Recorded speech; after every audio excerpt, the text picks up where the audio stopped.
28 cars involved, so a lot of wrecks. And over the last few weeks, the damaged vehicle policy has been a hot topic. We've seen championship contenders on the wrong side of the policy.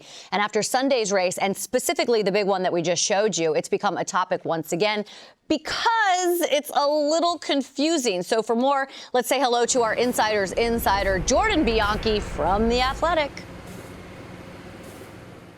Yeah, the confusing is a good word because that's certainly what this was. NASCAR's DVP policy is such that if you're involved in an accident and you're unable to drive your car back to pit road, your race is over. This applied to two playoff drivers involved in this accident, Joey Logano and Austin Cindric. Their race was effectively over. Two other playoff drivers, though, Chase Elliott and Chase Briscoe. They had damage to their cars and they were not able to get back to pit road. However, NASCAR decided to tow them back to pit road where their team was able to put on new tires and make repairs. And in both Elliott and Briscoe's case, they were able to continue racing. It's a confusing situation. If you listen to Briscoe's audio, it'll kind of underline why this was so confusing.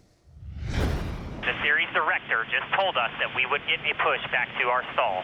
Let them take you out of that race car. They're saying that it won't move and I can't get a push. You tell them to push you. And I have told them 100 times. Put your hand over the latch and do not let them drop that window net.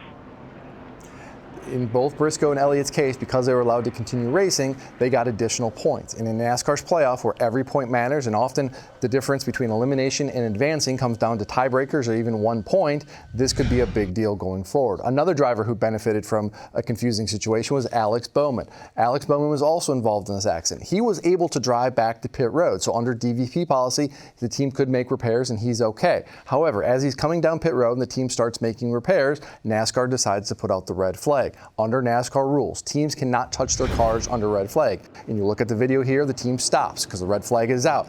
Then the yellow comes back out, team makes repairs. However, the yellow flag is out, the field is still parked on the backstretch. NASCAR determined that because there was still debris on the track, they were going to keep the cars parked. The field is not moving. This allowed Alex Bowman to make repairs and actually join the back of the field on the backstretch before the field got moving. Very unusual situation, but it allowed Alex Bowman to stay on the lead lap, and if you look at the running order, allowed him and put him in a position to gain extra spots in the running order and additional points. And in the playoffs, every point matters. This is something to keep in mind going into the Roval, where the DVP policy will certainly be another issue.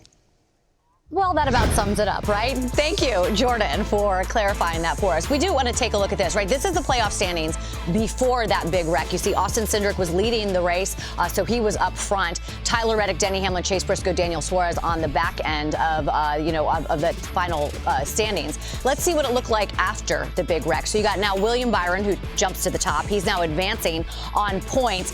I want to focus on the guys who I didn't think they were gonna have a good day and ended up having a good day. That would be Ryan Blaney, who we saw how upset he was in the garage after that lap 122 incident with Alex Bowman and Denny Hamlin. Both those guys in pretty good points positions. Well, and that's what it's all about, and that's why this officiating is so under focus, because this entire season for these drivers have been making the playoffs and advancing out of the playoffs. And your points is like the score in a regular game. That's how you're going to advance if you can't win. And that's why what happened during that accident is such an important conversation, because as Jordan pointed out, there's really two things.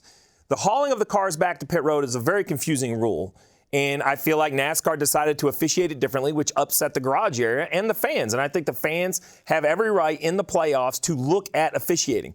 But caution and red flag, that's as simple as it comes. That's just kind of a ball or strike call, something you're expected to make correctly. And what I think is most important isn't digging into the weeds of the rules or how it's officiated, but when you are watching sports, and it doesn't matter the sport, as a fan, in the postseason, as an analyst, when I'm analyzing what the teams are doing, we put these competitors in the absolute vice of pressure to perform.